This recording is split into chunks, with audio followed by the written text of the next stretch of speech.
RTI কর্মী প্রসেনজিৎ সাহার মুক্তির দাবিতে মেলাঘরে কংগ্রেসের বিক্ষোভ।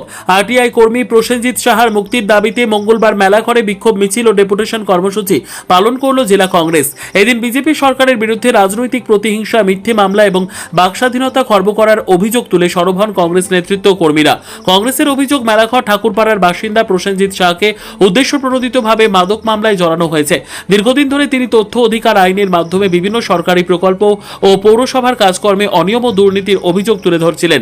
সেই কারণেই তাকে ষড়যন্ত্র করে ফাঁসানো হয়েছে বলে দাবি দলের।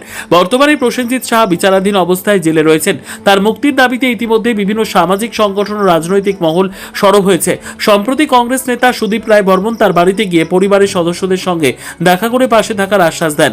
এদিন জেলা কংগ্রেসের উদ্যোগে মেলাঘর মোটর স্ট্যান্ড থেকে একটি বিক্ষোভ মিছিল বের হয়। মিছিলটি শহরের বিভিন্ন গুরুত্বপূর্ণ পথ পরিক্রমা করে মেলাঘর থানার সামনে গিয়ে শেষ হয়।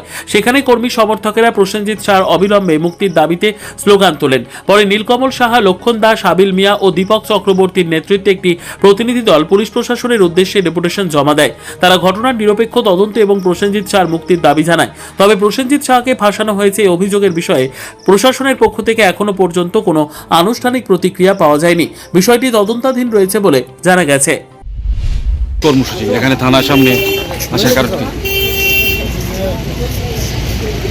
আমরা সকলেই দেখেছি প্রসেনজিৎ সাহা নামক আরটিআই অ্যাক্টিভিস্ট, যিনি মেলাঘরেরই বাসিন্দা, এই মেলাঘরবাসীর স্বার্থেও এবং এই দেশের স্বার্থে, এই রাজ্যের স্বার্থে নানা সময় করাপশনের বিরুদ্ধে আওয়াজ ওঠায়।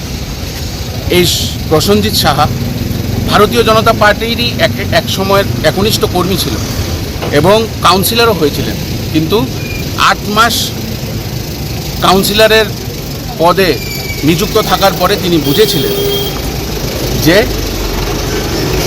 এই মেলাঘর মিউনিসিপ্যাল কর্পোরেশন করাপশনে জর্জরিত এবং এর বিরুদ্ধে আওয়াজ তুললে সাইডলাইন করে দেওয়া হয়। এবং আমরা দেখেছি যে সে 8 মাস পরে তার কাউন্সিলর পদ থেকে রিজাইন করে এবং তারপরে একটা জিরো করাপশন বলে একটা সামাজিক মাধ্যমে একটা পেজ এবং তার কিছু বন্ধুবান্ধব মিলে একটা সংস্থা খুলে, যেখানে বিভিন্ন ধরনের অনৈতিক করাপশনের কথা তারা তুলে ধরত। এবং আমরা দেখেছি যে সে আরটিআই করে এই মেলাঘর মিউনিসিপ্যাল কর্পোরেশন কাউন্সিলের অনেক দুর্নীতি ধরে এনেছিল এবং নীতি আয়োগে কেস করেছিল। 12 জুন 2026 নীতি আয়োগের থেকে এই মিউনিসিপ্যাল কাউন্সিলের যে চেয়ারম্যান, ওনাকে ক্রস কোশ্চেনিংয়ের জন্য ডাকা হয়েছিল। প্রসেনজিৎ তার বাড়িতে সেদিন স্নান করে সেই নীতি আয়োগে যাওয়ার প্রস্তুতি নিচ্ছিলেন, তখনই তাকে ফোন করে ডেকে আনা হয়।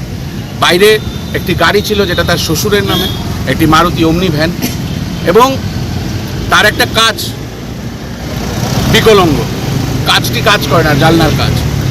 কে বা কারা